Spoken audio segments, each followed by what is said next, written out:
Live पे कब आ रहे हो? लाइव पे जब भी समाज कहेगा। अभी समाज शादियों में व्यस्त है या बहुत सारे लोग और व्यस्त हैं। कमेंट के माध्यम से आप लिख दीजिए कि हमें लाइव आना है नहीं आना।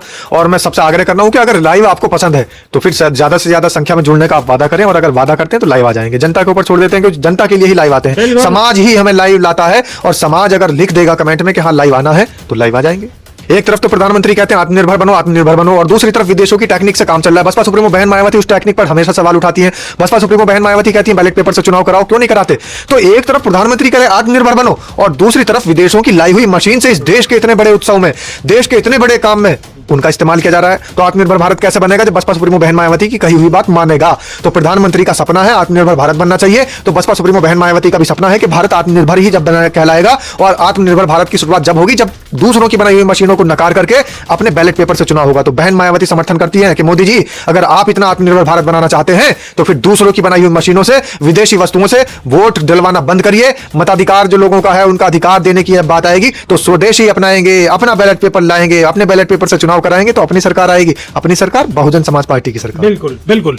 उत्तर प्रदेश में भारतीय जनता पार्टी अध्यक्ष पद का चुनाव चल रहा है जो अभी तक जारी है। उसमें पंकज चौधरी जो महाराजागंज से 7 बार के सांसद हैं और केंद्र में मंत्री हैं, कुर्मी समाज से आते हैं। पूर्वांचल में कुर्मी समाज और ओबीसी वोट बैंक में इनकी गहरी पकड़ बताई जाती है। सपा मुखिया का जो उद्देश्य है पीडीए को कहीं ना कहीं झटका कहा जा रहा है। क्या पहली बात तो सपा के पास में पीडीए उडीए कुछ है ही नहीं। सपा के पास ना तो पी है ना डी है ना ए है, सब खत्म हो चुका है। सपा के पास सिर्फ वाई है, और वो भी वाई वाले लोग हैं जो पिछले आते हैं। हाँ वाई यानी यादव। कुछ यादव ऐसे हैं वाई जो लोग हैं उनके पास में ना तो पी है ना डी है ना ए है, और ए की बात वो करते हैं, ए का कभी नाम नहीं लेते। डी की बात करते हैं, डी पहले से ही जो है 9 अक्टूबर से दिखा दिया डी ने यानी दलितों ने दिखा दिया 9 अक्टूबर को कि भाई वो किसके साथ हैं। और पी की बात इस समय जो विश्वनाथ पाल हैं वो दिखा रहे हैं कि किस तरीके से पी को वापस लाने का काम कर रहे हैं। और विश्वनाथ पाल ने तो बिल्कुल धुआं उठा रहा होगा पूरे उत्तर प्रदेश के अंदर। जहां भी कोई अप्रिय घटना आ रही है वहां सबसे पहले बहन जी के कट्टर सिपाही बहुत विश्वसनीय सबसे पहले पहुंच जा गाड़ी लेकर, बिल्कुल धुआंधार तरीकाते। बिल्कुल। और वो पहुंचने के बाद ही बता देते हैं कि डी तो बसपा सुप्रीमो बहन मायावती लेकर आ चुकी है, पी को वो वापस लेकर के आए हैं, और ए इन दोनों को देखकर पीछे पीछे खुद आ जाएगा। और ए कैसा आएगा? ए ऐसे आएगा जैसे बसपा सुप्रीमो बहन मायावती ने बताया है कि मुसलमानों की देखरेख नहीं हो रही है, मुसलमानों के लिए संस्थान नहीं खोले जा रहे हैं, मुसलमानों को उनके जो है हक हकूक नहीं मिल रहे हैं, मुसलमानों की लिंचिंग की जा रही है। और ये देश क्या पूरी दुनिया के मुसलमानों के लिए आवाज उठाई उन्होंने, फिलिस्तीन तक के मुसलमानों के लिए आवाज उठाई बसपा सुप्रीमो बहन मायावती ने। तो इसलिए ना तो पी चलेगा ना डी चलेगा ना ए चलेगा। और जो आप बात कर रहे हैं कि कुर्मी समाज का अध्यक्ष देकर के पीडीए पर फर्क डालने की कोशिश हो रही है, पीडीए वीडीए कहीं नहीं है, वो सिर्फ और सिर्फ बसपा के लिए इस तरीके का षड्यंत्र रच रहे हैं। भारतीय जनता पार्टी का ऐसा प्रदेश अध्यक्ष इसलिए बनाया जा रहा है ताकि पिछड़ा समाज बसपा के साथ ना चला जाए, लेकिन पिछड़ा समाज भी समझ चुका है कि उसका हित कहां समाहित है। चाहिए है कि बसपा सुप्रीमो बहन मायावती 2027 में तो मुख्यमंत्री बनना तय है। और रही बात केंद्र की राजनीति की, तो समाज कह रहा है, पंडित जी नहीं कह रहे, पंडित जी के साथ साथ पूरा समाज भी कह रहा है। और ये बात वो पोती पत्रा वाले पंडित जी ना कि वो भविष्य बताते हो, वो बिजनेसमैन पंडित जी है, वो ऐसा ना कि वो भविष्य बता रहे हैं, मंदिर में घंटा बजा रहे हैं। हमारे शर्मा जी कह सकते हैं, पंडित जी नहीं कह रहे। तो हमारे शर्मा जी बिल्कुल वो सारी बातें बता रहे हैं जो समाज में घूम रही है। और समाज में ये बातें जरूर घूम रही है कि 2029 में बसपा सुप्रीमो बहन मायावती केंद्र में पहुंचेंगी, हर हाल में पहुंचेंगी, क्योंकि 2027 में जब सत्ता पर होंगी, सत्ता पर रहते रहते इतनी मजबूती आ जाएगी कि केंद्र भी संभाल लेंगे। क्या हाल चाल है? सब ठीक है? बहुत बढ़िया बहुत बढ़िया। अपनों और अपने को ख्याल रखो, जब टाइम मिले तो वीडियो जरूर देखो। देसी देख, फिगर ब्रेक, पकड़ लाग लपेट, बिल्कुल देसी अंदाज में। मैं विपिन बेबाक और मेरे साथ पत्रकार शादाब रिजवी। जय हिंद जय भीम, सत श्री अकाल, आदाब। मेरा नाम है शादाब रिजवी। पहली बात तो ये दर्शक हमारे जितने भी हैं यानी कि बहुजन समाज परिवार के और स्वराज परिवार के जितने भी लोग हैं वो कह रहे हैं लाइव में क्यों नहीं आ रहे हो, लाइव में क्यों नहीं आ रहे हो। लेकिन हम पहले ही कह चुके हैं कि भाई लाइव जब करेंगे जब पहले ब्याह शादी कर लो, रसगुल्ला खा लो, और रसगुल्ला पूड़ी कचौड़ी खाने के बाद में जब तसल्ली है जा वाह के बाद में फिर लाइव चालू करेंगे तसल्ली के साथ में, क्योंकि लोग ज्यादा नहीं जुड़ते तो फिर कहीं ना कहीं मनोबल आपको भी डाउन हो और हमारा भी डाउन हो। सादा बिल्कुल। और समाज के तमाम साथियों के लिए हमें हमेशा तो हम तैयार बैठे ही हैं, जब आप कहें तब लाइव आ जाएंगे। लाइव का कोई ऐसा इशू नहीं है। बहुत सारे लोगों के कमेंट आ रहे हैं कि भाई लाइव क्यों नहीं आ रहे, तो वजह यही है सिर्फ कि समाज के साथी कम जुड़ पाते हैं और लोग बाग मेहनत ज्यादा लगती है। तो इसलिए अब सबसे पहले खुशखबरी दे दो, बिल्कुल बहुजन समाज ने जो अचीवमेंट हासिल करो है नयो वह बता दो फटाफट। देखिए बहुजन समाज के लिए मैं आपको बता दूं कि बहुजन समाज तो हमेशा से सर्वोपरि रहा है और इस देश के लिए बाबा साहब भीमराव अम्बेडकर सुरक्षा कवच दे करके गए हैं। उस सुरक्षा कवच के लिए हमेशा से जाना जाता है बहुजन समाज के, उसका इस्तेमाल कर रहा है और इस्तेमाल करते हुए खुशखबरी ये भी है कि बहुत सारे नेता शामिल हो रहे हैं बहुजन समाज पार्टी में। ठीक है। खुशखबरी ये भी है कि विरोधी पार्टियों में, विरोधी खेमों में खलबली मची हुई है। और खुशखबरी ये भी है कि बसपा सुप्रीमो बहन मायावती 5वीं बार मुख्यमंत्री बनने वाली है। बहुत बढ़िया साहब, बहुत बढ़िया, बहुत बढ़िया। अपना और अपने इनको ख्याल रखो, और जब टाइम मिले तो फिर वीडियो को ठोकते रहो, ठोकते रहो, ठोकते रहो। और समाज के तमाम साथियों से मैं आपको ये बात भी बताना चाहता हूं कि जिस समय 9 अक्टूबर की रैली हुई थी, 9 अक्टूबर के बाद से विरोधी खेमे में हलचल मची हुई थी। तमाम सारे लोग, तमाम विपक्षी पार्टियां ये सोच रही थी कि किसी भी तरीके से बसपा को डाउन किया जाए, कैसे भी करके बसपा को डाउन किया जाए, लेकिन बसपा तो और बढ़ती चली जा रही है। बहुजन समाज पार्टी हमेशा से जिस तरीके से जानी जाती थी उसी तरीके से काम कर रही है और पिछले 2007 की भांति इस बार मैदान में उतर चुकी है। मुस्लिम भाईचारा कमेटियों पर काम चल रहा है, बहुत सारे लोग नए शामिल किए जा रहे हैं और जगह जगह अपने प्रदेश अध्यक्ष। अच्छा, सुनने में आ रही है कि केरल की तरफ से भी कुछ खुशखबरी है। बिल्कुल, केरल की तरफ से भी खुशखबरी है और तमाम स्टेट से खुशखबरी है। पश्चिम बंगाल से भी आपको खुशखबरी सुनने को मिलेगी। इस बार पश्चिम बंगाल में भी जी तोड़ मेहनत करके वहां पर चुनाव लड़ा जा रहा है। अकेले अपने दम पर चुनाव लड़ रही है, कोई गठबंधन नहीं, किसी के साथ कोई कहीं का कोई समर्थन नहीं, सिर्फ अकेले दम पर बसपा सुप्रीमो बहन मायावती वहां पर भी चुनाव लड़ करके दिखा रही है और ये बता देंगी इस पूरे देश को कि हम केंद्र की राजनीति में भी सक्रिय हैं। बिल्कुल। एक सोशल मीडिया पे आकाश आनंद को वीडियो वायरल है रोज, हमें वो कहते नजर आ रहे हैं कि बाबरी मस्जिद को निर्माण जब होगा तो हम मजबूती के साथ बाबरी मस्जिद के निर्माण में मजबूती के साथ खड़े रहेंगे। अब के सोशल मीडिया पर वायरल है, लगातार बड़े बड़े चैनल इन चीज़ों को घुमाने की, कोई आगे बढ़ाने की कोशिश कर रहे हैं। ये पुरानी घटना है, पुरानी खबर है, 2024 के समय की है, जिस समय 2024 में इलेक्शन के समय की घटना है। 2024 में जब इलेक्शन थे तब ये बात कही गई थी और उस समय ना तो कोई मंदिर का मामला था ना मस्जिद का मामला था। अब तो मामला खत्म हो चुका है, अब मामला सुलट चुका है। अब जो पश्चिम बंगाल में एक नई हुमायूं कबीर नाम के एक नेता ने, जो भारतीय जनता पार्टी के ही पुराने नेता हैं, बाद में टीएमसी में चले गए थे, हालांकि पहले से ही। आगे बारे में थोड़ा जल्दी दर्शकों को समझा दो कि पूरा राय तो क्या है। वो पूरा का पूरा मामला यह है कि हुमायूं कबीर जो है वो भारतीय जनता पार्टी के नेता थे। हुमायूं कबीर भारतीय जनता पार्टी के नेता रहे, अचानक से उन्होंने भाजपा छोड़ी और टीएमसी में चले गए और टीएमसी में आते ही उन्होंने मस्जिद का राग अलापना शुरू कर दिया। तो इसका मतलब यह है सुनियोजित तरीके से वो गए थे टीएमसी में, सुनियोजित तरीके से उनको पहुंचाया गया था, उनको भेजा गया था और उसके बाद उन्होंने बाबरी मस्जिद का राग अलापना शुरू कर दिया। हजारों करोड़ रुपया इकट्ठा भी हो चुका है और बात हजारों करोड़ रुपए की नहीं है, बात है तुष्टीकरण की, कि चारों तरफ बांटने की राजनीति शुरू हो चुकी है। और ये जो बाबा है, नई उम्र को जो बाबा है बागेश्वर के, वहां पहुंच गए और 3 लाख आदमियों ने इकट्ठे कर लिए और हिंदू राष्ट्र और माहौल बना दियो। वहां पे हिंदू राष्ट्र बनाने की कोशिश होती है, वहीं बाबरी मस्जिद बनाने की कोशिश होती है जहां चुनाव आता है। और केंद्र सरकार ने, यानी गृह मंत्री ने वहां जो अर्धसैनिक बल भी भेज दिए, 3-3.5 हजार अर्धसैनिक बल तो हुमायूं कबीर के लिए भेजे गए। वहां पूरी सिक्योरिटी के इंतजाम थे, पूरे पुख्ता चाक चौबंद इंतजाम किए गए हुमायूं कबीर के लिए। और केंद्र में सरकार किसकी है? भारतीय जनता पार्टी की है। भारतीय जनता पार्टी की सरकार ने उसको संरक्षण देने का काम कर रखा है। उनका चारों तरफ से जो वहां पर जो तैनात है अर्धसैनिक बल है, सैनिक है, वहां पर तैनात कर दिए हैं जिससे कि उनको सुरक्षा दी जा सके। और वहां के कोर्ट ने भी अभी तक उसकी रोकने के लिए कोई आदेश नहीं दिया है। एक और जो उत्तर प्रदेश के बसपा अध्यक्ष जिनको हमने इंटरव्यू लिया हो, पाल साहब हैं, विश्वनाथ पाल ने जो जवाब दिए उन्हें थोड़ा संक्षिप्त में बता दो एक बार। विश्वनाथ पाल ने सबसे पहले जवाब दिया है कि भाई जो ट्वीट वाली भाषा है वो क्यों है। सब सारे सवाल हमने जनता के पूछे थे और जनता के सवाल ही हमने उनसे कहे। भाई कई जगह हमने उनसे पूछा कि कई जगह बूथ लेवल पर बसपा के कार्यकर्ता नजर नहीं आ रहे हैं, तो उन्होंने संज्ञान लिया, नोट कर लिया है कि भाई जहां जहां ऐसा मामला है तुरंत उसकी जांच होगी, समीक्षा की जाएगी। और तमाम साथियों के, दर्शकों के हमने नाम लेकर के, हमारे साथी मुन्नालाल भारती हैं और बहुत सारे लोगों के सवाल थे। कुछ लोगों के संत कबीर नगर से सवाल थे, कुछ लोगों के भदोई से सवाल थे, विधानसभा बाबागंज से सवाल थे और हमारे साथी जो बहुत सारे सवाल कर रहे थे उन सबके जवाब हमने लिए हैं। कुछ के जवाब उन्होंने हैंड टू हैंड दे दिए कैमरे के सामने और कुछ बातें उन्होंने नोट कर ली है। वो कह रहे हैं कि अभी इन सब चीजों पर ध्यान दिया जाएगा और बहन जी का भी ध्यान आकर्षित कराया जाएगा। अच्छा, हमने बड़ी मजबूती के साथ में कुछ सवाल भी पूछो, ट्वीट मारो, जहां मैं अधिकतर उठाता रहूं तो उनको ट्वीट को भी जवाब उन्होंने दियो, हालांकि दियो तो घुमा फिरा के हो, लेकिन दियो। देखिए जो ट्वीट वाला मामला है, जो ट्वीट के लिए वहां पर जिम्मेदार बसपा सुप्रीमो बहन मायावती ने जिन नेताओं को बना रखा है, सीधे सीधे उन पर गाज गिरनी तय है। अगर ट्वीट का मामला आएगा तो बहुत बड़े नेता हैं बसपा सुप्रीमो बहन मायावती का, जो सोशल मीडिया या ट्वीट वगैरह सब देखते हैं, तो इसलिए उन्होंने बात तो कही है, लेकिन पार्टी में कहीं गुटबाजी ना हो जाए, कहीं ऐसा ना लगे उन नेताओं को भी कि विश्वनाथ पाल ने हमारे खिलाफ कुछ बोल दिया, तो इसलिए घुमा फिरा के बात दी। हालांकि एक सवाल और भी मैंने करा, तो एक सवाल मैंने ये करोगे, आप कांग्रेस पर बड़ी मजबूती के साथ सवाल उठाओ और सपा पर मजबूती के साथ उठाओ, लेकिन बीजेपी पर मजबूती के साथ सवाल नहीं उठाओ, तो या को उन्होंने बड़ी मजबूती के साथ में जवाब दिया, बड़े ठोक के। और उन्होंने साफ तौर पर कह दिया कि जो लोग भाषण को काट करके भेज रहे हैं वो मनुवादी विचारधारा के लोग हैं। बसपा सुप्रीमो बहन मायावती तो बसपा भारतीय जनता पार्टी को और पूरी बसपा कोसती है, और बसपा सुप्रीमो बहन मायावती तो भाजपा के जंगल राज को हमेशा सवाल उठाती रहती है, जंगल राज को लेकर के वो कटाक्ष करती रहती है। जंगल राज कायम कर दिया है और इस जंगल राज को खत्म करना है तो बसपा की सरकार लानी पड़ेगी। बसपा सरकार में ये सारा जंगल राज बिल्कुल खत्म हो चुका था, तो बसपा सुप्रीमो बहन मायावती ने यही सारी बातें बताई। अच्छा, यह सवाल पे मैंने उन पे बहुत ज्यादा जोर दिया तो उन्होंने मजबूती के साथ में बीजेपी को बिल्कुल धज्जी उड़ा दी बेहतरीन तरीका से, और धज्जी उड़ाते हुए एक एक बात को बिल्कुल सटीक सटीक जवाब दियो। बिल्कुल, और साथ ही उन्होंने ये भी बता दिया कि आकाश आनंद भाई आप लोगों के बीच में कम क्यों आते हैं, क्योंकि उन्होंने बताया भाई वो मुख्य राष्ट्रीय संयोजक हैं, और मुख्य राष्ट्रीय संयोजक होने के नाते पूरे देश की जिम्मेदारियां उनके ऊपर है।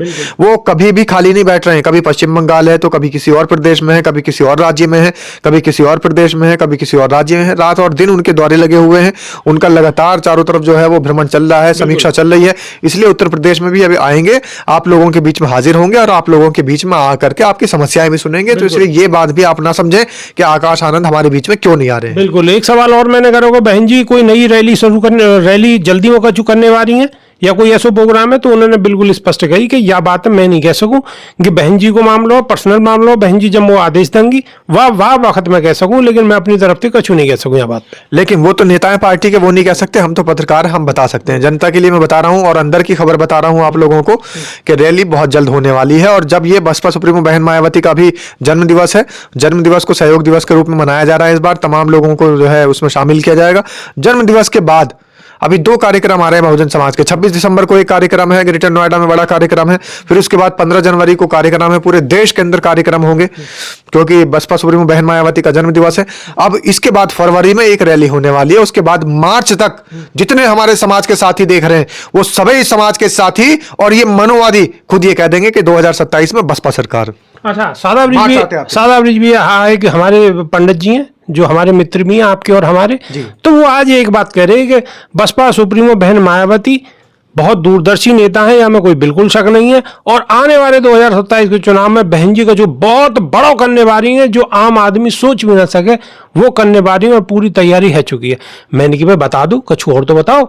बोले आप बस इतनी गांठ मार कर धर लो कि बसपा की सरकार बनने वाली है और बसपा वह जगह पहुंचने वाली है कि मैं आपको बताऊं, उत्तर प्रदेश तो आप छोड़ो, बसपा केंद्र में पहुंचने वाली है और बहन जी केंद्र में पहुंचने वाली है। अब या को क्या मतलब ऐसा है, या तो ज्यादा उन्होंने नहीं बताई।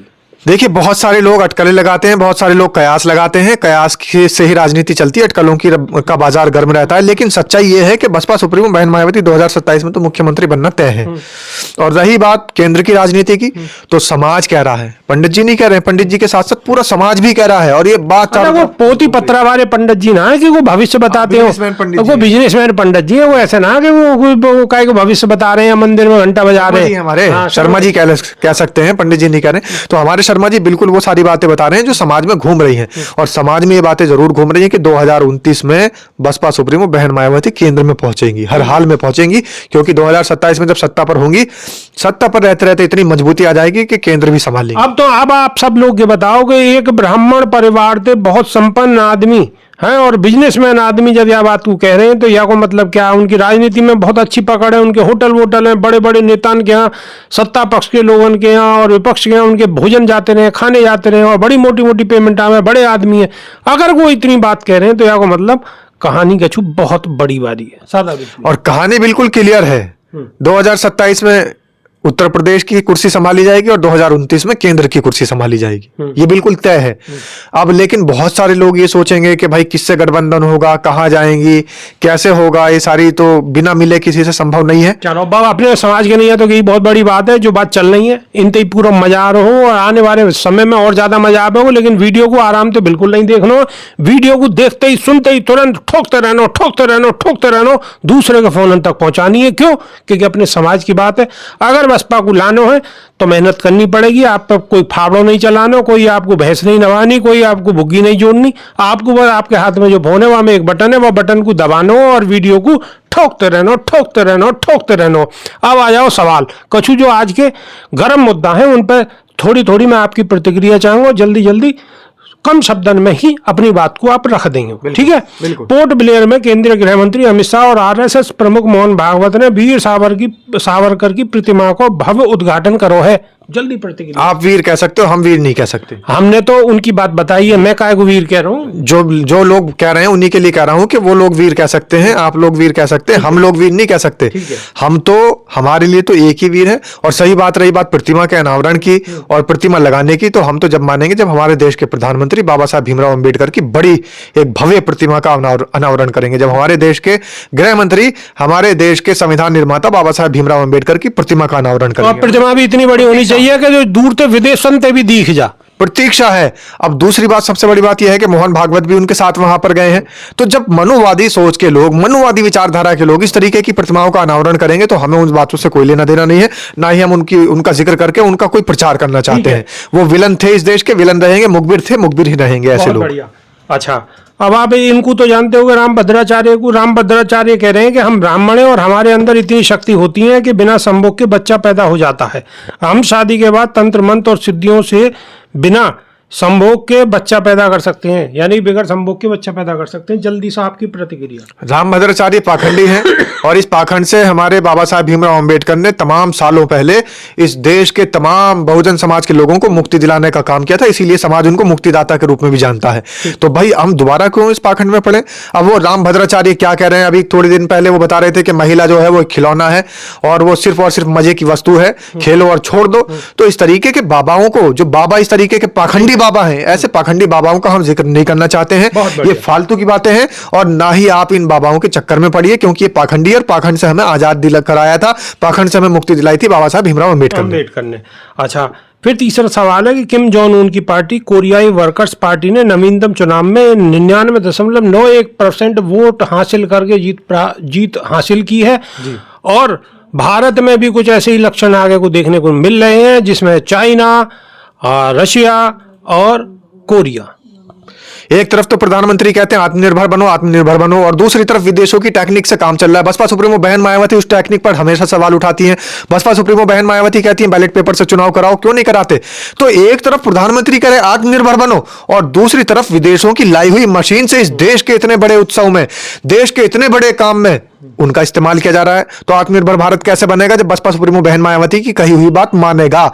तो प्रधानमंत्री का सपना है आत्मनिर्भर भारत बनना चाहिए, तो बसपा सुप्रीमो बहन मायावती का भी सपना है कि भारत आत्मनिर्भर ही जब कहलाएगा, और आत्मनिर्भर भारत की शुरुआत जब होगी जब दूसरों की बनाई हुई मशीनों को नकार करके अपने बैलेट पेपर से चुनाव होगा। तो बहन मायावती समर्थन करती हैं कि मोदी जी, अगर आप इतना आत्मनिर्भर भारत बनाना चाहते हैं तो फिर दूसरों की बनाई हुई मशीनों से, विदेशी वस्तुओं से वोट दिलवाना बंद करिए। मताधिकार जो लोगों का है उनका अधिकार देने की बात आएगी तो स्वदेशी अपनाएंगे, अपना बैलेट पेपर लाएंगे, अपने बैलेट पेपर से चुनाव कराएंगे, तो अपनी सरकार आएगी। अपनी सरकार बहुजन समाज पार्टी की सरकार। बिल्कुल बिल्कुल। उत्तर प्रदेश में भारतीय जनता पार्टी अध्यक्ष पद का चुनाव चल रहा है, जो अभी तक जारी है। उसमें पंकज चौधरी, जो महाराजागंज से 7 बार के सांसद हैं और केंद्र में मंत्री हैं, कुर्मी समाज से आते हैं। पूर्वांचल में कुर्मी समाज और ओबीसी वोट बैंक में इनकी गहरी पकड़ बताई जाती है। सपा मुखिया का जो उद्देश्य है पीडीए को कहीं ना कहीं झटका कहा जा रहा है। क्या पहली बात तो सपा के पास में पीडीए कुछ है ही नहीं। सपा के पास ना तो पी है, ना डी है, ना ए है, सब खत्म हो चुका है। सपा के पास सिर्फ वाई है, और वो भी वाई वो वाले लोग हैं जो वाहियात है। हाँ, वाहियात, वाई यानी यादव। अच्छा, कुछ यादव ऐसे हैं वाई जो लोग हैं उनके पास में ना तो पी है, ना डी है, ना ए है। और ए की बात वो करते हैं, ए का कभी नाम नहीं लेते। डी की बात करते हैं, डी पहले से ही जो है 9 अक्टूबर से दिखा दिया डी ने यानी दलितों ने दिखा दिया 9 अक्टूबर को कि भाई वो किसके साथ हैं। और पी की बात इस समय जो विश्वनाथ पाल है, बिल्कुल वो दिखा रहे हैं कि किस तरीके से पी को वापस लाने का काम कर रहे हैं। और विश्वनाथ पाल ने तो बिल्कुल धुआं उठा रहा होगा पूरे उत्तर प्रदेश के अंदर। जहां भी कोई अप्रिय घटना आ रही है वहां सबसे पहले बहन जी के कट्टर सिपाही, बहुत विश्वसनीय, सबसे पहले पहुंच जा गाड़ी लेकर, बिल्कुल धुआंधार तरीका से। बिल्कुल। और वो पहुंचने के बाद ये बता देते हैं कि डी तो बसपा सुप्रीमो बहन मायावती लेकर आ चुकी है, पी को वो वापस लेकर के आए हैं, और ए इन दोनों को देखकर पीछे पीछे खुद आ जाएगा। और ए कैसा आएगा?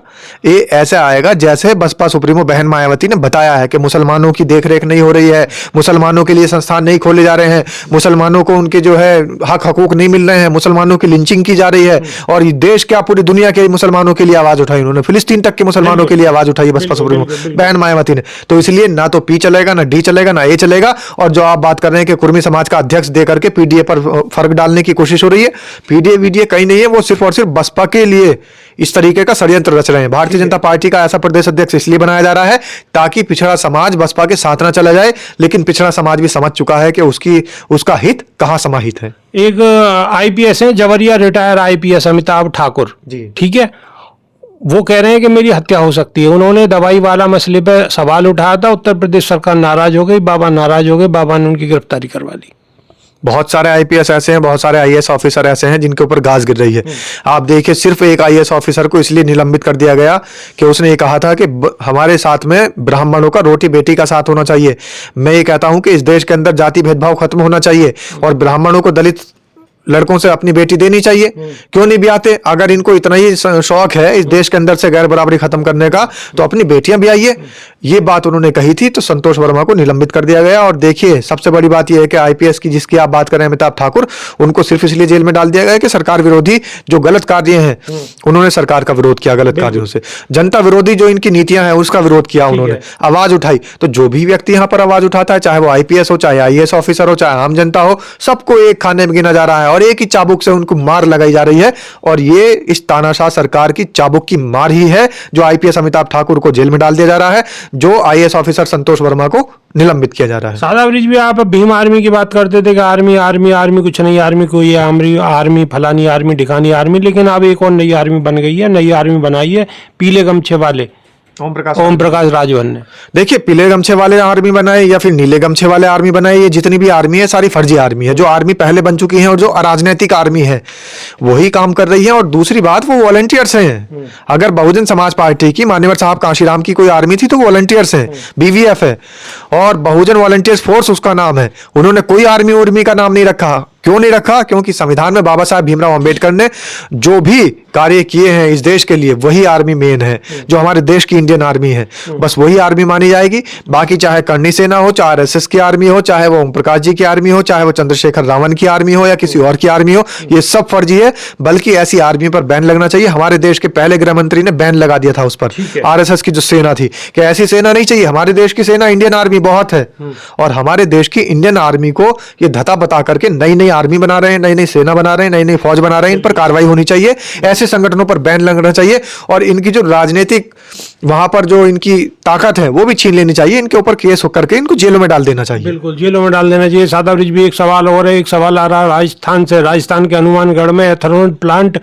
ना लगाने की शर्त पे किसान लगातार आंदोलन कर रहे हैं और किसानों ने बाउंड्री तोड़ दी है, पुलिस ने लाठीचार्ज किया, बहुत सारे किसान उसमें हताहत हुए और किसानों का आंदोलन की तैयारी जबरदस्त तरीके से राजस्थान, उत्तर प्रदेश और पश्चिमी उत्तर प्रदेश में किसानों के अंदर सुसुरी चल चुकी है। क्या कहें? देखिए, जितने भी लोग हैं बहुजन समाज से हैं, ज्यादातर जो बड़े किसान होते हैं वो कभी भी विरोध नहीं करते। बड़े किसान तो सीधा सीधा जो समझौता कर लेते हैं, बैठ करके मीटिंग करते हैं और इनके दस्तरखान पर, इनके टेबल पर, डाइनिंग टेबल पर बैठे हुए नजर आते हैं। लेकिन जो बेचारे गरीब जनता है, जो गरीब किसान है, जो बहुजन समाज है, वही त्रस्त हो रहा है और बहुजन समाज को वहां पानी नहीं मिलता है। सबसे बड़ी समस्या वहां पर है पानी की।